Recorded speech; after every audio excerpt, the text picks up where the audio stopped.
Today we are making Patty's favorite chilaquiles recipe.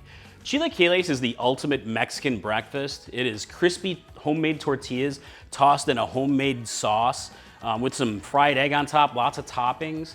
The thing is, when Patty and I moved to our new home, we moved away from some of our very favorite Mexican restaurants. One of the dishes that she really misses is a really good chilaquiles. So Patty tasked me, she challenged me to come up with my own chilaquiles recipe that is as good, if not better than, our favorite Mexican restaurant. And guess what? This is it. I finally got it, guys. So hey, let's get cooking. All right, the first thing we want to do is get our sauce going. So here I have 2 ancho peppers and 1 guajillo. That's going to form like the awesome flavor base for the sauce. So I have a pan set to medium heat, and we're going to go ahead and lightly dry toast these peppers in the pan, just maybe a minute or 2 per side tops. It's going to help loosen the oils and bring out extra flavor. All right, yeah, you can see these are softening up nicely and a little fragrant. So I'm going to go ahead and pop these into a bowl. Set them over here, push that down, and we're going to cover it with very hot water to rehydrate the peppers. So let me grab my water here, and just kind of go ahead and pour it into the bowl, cover the peppers, and look at that. All right, so we're going to let that steep for about 15 to 20 minutes or until they get nicely softened up. And while that is softening, let's go ahead and cook some vegetables down here. So I got my same pan, medium heat. Gonna add a little bit of olive oil. Let that heat up for a second. And here I have a quarter of a red onion chopped. That into the pan. And a quarter of a white onion. Gonna make a nice flavor base here. And to get a little bit of extra flavor and heat, I have a jalapeno pepper. And Patty gave the okay for me to use a serrano. She loves serrano pepper, so I got a serrano right here, chopped into the pan. So go ahead and cook this down for about 5 minutes to soften up these beautiful vegetables. And no joke, this is Patty's favorite way, so this is for you, Patty. All right, this is softening up nicely here, smelling good already. So next I have a Roma tomato chopped into the pan. And I have 2 good-sized cloves of gorgeous garlic here, my friends. Patty loves garlic almost as much as I do. So into the pan, make sure you get it all in there. And go ahead and stir it. We're gonna cook this down for about a minute until you can smell the gorgeous garlic blooming. Always one of the best kitchen smells ever. Next, we're gonna go ahead and get the food processor and get this sauce processed up. All right, I got my food processor set up, so everything from the pan into the food processor like so. And try not to make a mess like I usually do. I always try not to make a mess in the kitchen, but inevitably fail. All right. And I've got my softened peppers. Again, it's 2 ancho peppers and a guajillo pepper. And there are many amazing Mexican chili peppers that you can use that have just so much flavor. So many great ones. And I have a lot of information on the website about those peppers. You can check it out. But today, the anchos and the guajillo, great combination, massive flavor. Patty's favorites, one of my favorites too. All right, into the food processor here. Next, I have a tablespoon of red wine vinegar. There we go. And a teaspoon of Mexican oregano, maybe a little bit more. A half teaspoon of freshly ground cumin. And I have a teaspoon of honey. So get this whole thing in there. And I'm gonna add a little bit of the soaking water. There's a lot of nutrients in that soaking water from the peppers. That's gonna help make the sauce a little smoother. So let me just add a little bit in. And you can use fresh water. Some people find that a little bit bitter.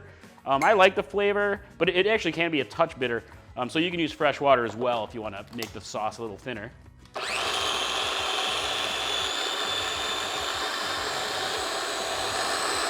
All right, let's take a look.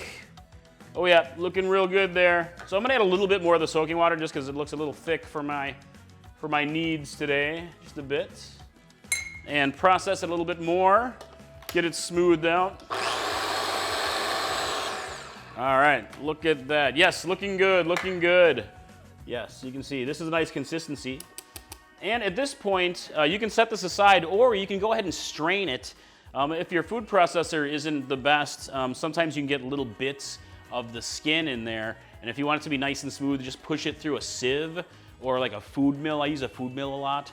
Just kind of grind it through and get it nice and smooth. And just so you know, you can actually make a big batch of this sauce and use it for other recipes. I like to make big batches and I'll keep it in the refrigerator. It also freezes well and it's great for things like making tacos or enchiladas or pretty much so many different Mexican recipes. It's just huge on flavor. All right, next, to me, a very important part of making really awesome chilaquiles is making your own homemade tortilla chips. So here I have some corn tortillas, and you can absolutely use your favorite bag of tortilla chips. I mean, that'll save you time, and it'll be delicious. But homemade tortilla chips is just outstanding. It brings it up that much better to like a whole new level. So, all right, so I've got my tortilla chips. I've got 6 or 7 tortilla chips, and we're gonna cut them into wedges, so 6 pieces each. So slice in half. All right, just get these sliced 6 pieces each, starting with 6 tortillas. All right, look at those, looking good. All right, let me set these aside and let's fry them up. All right, I got my fry station set up here, got my pan, and here I have 1 cup of vegetable oil, and you can use other oils for frying. Don't use olive oil. Vegetable oil is the best. And I'm gonna heat this up to basically 350 degrees Fahrenheit. The main thing is you don't want it to boil or start smoking. You just want to get it very, very hot for frying. So, all right, let's get this heated up. All right, let's fry up some tortilla chips, guys. Go ahead and add your wedges to the hot oil. You're gonna do this in batches. You don't want to overcrowd your pan. And you're gonna cook them for about a minute or 2 per side until they start to brown up. Like so. They're already starting to crisp up a little bit. All right, you can see a lot of these are starting to brown up nicely. Kind of pull them out as they're browning. And one important thing to do is while they're hot, get this over here, you want to salt them while they're hot because the salt will stick to that hot oil and give a lot of extra flavor. So, all right, I'm going to finish these up, salt those up, and then we will continue to make some amazing chilaquiles. All right, I have all of my components set up, so go ahead and get yourself a good pan. It's gonna be a serving pan set up to like medium-low heat. And we're gonna simmer our sauce. So here's the Ancho Guajillo sauce that I just made. Strained, lots of flavors in there. And I have a 1.5 cups of tomato sauce. It's a 15-ounce can. And you can use diced tomatoes, but the sauce is gonna make it much smoother sauce here for you. Go ahead and stir. And don't forget, salt and pepper, my friends. Salt and pepper to taste. All right, give this a stir. And I'm gonna go ahead and simmer this for at least 5 minutes to let the flavors develop. You can definitely let it go longer. I would say another 10, 15 minutes is good. At this point, while your sauce is simmering, I like to serve ours with eggs. Usually Chilaquiles has eggs on it. So I'm gonna go ahead and get our eggs going, a couple fried eggs or sunny side up. It's really whatever kind of eggs you like. You can poach them, I don't know. Fried eggs are great, so. All right, let's get those going. All right, got the eggs cooking over there. Let's do a little taste of the sauce here. Oh yes, deliciousness. I love this sauce, so many great for chilaquiles. Hey, let's talk about the heat factor. You can use other Mexican chili peppers in this recipe, other great dried pods. If you really wanna up that heat a bit, incorporate some chile de arbol peppers into your overall mix. Those are, they do have a nice heat level to them, nice kick, and you can use as many as you like. And you can also use other fresh peppers, like I used jalapeno and serrano. Serrano has a nice heat level to it. It's about 50,000 Scoville heat units. You can definitely include hotter peppers if you like go up to habanero or, hey, ghost peppers, reapers, my crazy chili head friends. I know you guys wanna make some crazy hot chilaquiles, so anyway, go for it, make it nice and hot. Also, really quick, you can make this as a great dinner recipe as well. I love to include other proteins into the dish. I love this with chorizo or maybe some cooked chicken or even ground beef. There's so many ways to turn this into a fuller meal and fill you up. So, all right, let's make these babies. All right, let's assemble these chilaquiles. So I got my sauce nicely heated up, and go ahead and add your tortilla chips directly to the pan into the sauce. Set aside. And we're gonna go ahead and toss all of the chips in the sauce to get them all nicely coated, like so. Just kind of stir them or turn them around, however you want to do it. All right, I got my chips all coated. We're gonna go ahead and garnish it up. So for me, we love to have a number of garnishes. I've got some fresh jalapeno slices. You can roast them if you want, they're really great roasted. Or use some sliced serrano peppers for a little extra heat. Patty kind of loves the sliced jalapenos. Just kind of spread them around, make it look pretty, however many you want. And I have some sliced tomatoes. Get those spread around in here. It's kind of like, in a way, like breakfast nachos.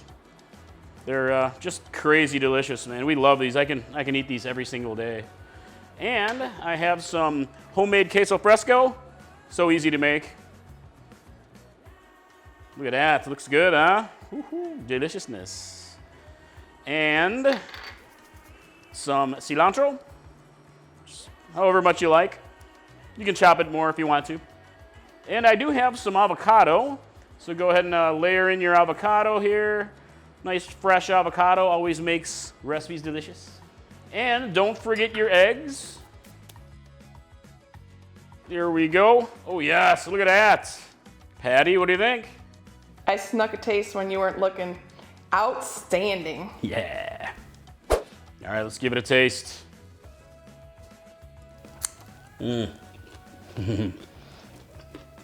I love these. Absolute favorite. Patty approved. Hey, don't forget the hot sauce, guys. You gotta have hot sauce, right? So you're gonna wanna serve these up pretty quickly because the chips themselves will start to get soggy in the pan from the sauce. We really like ours crispy, and a lot of people love it that way. But hey, a lot of people really love when their chips are soggy. If that's how you want it, I mean, go for it. You can leave it in there and it'll get deliciously soggy for you. I'd love to hear your comments below.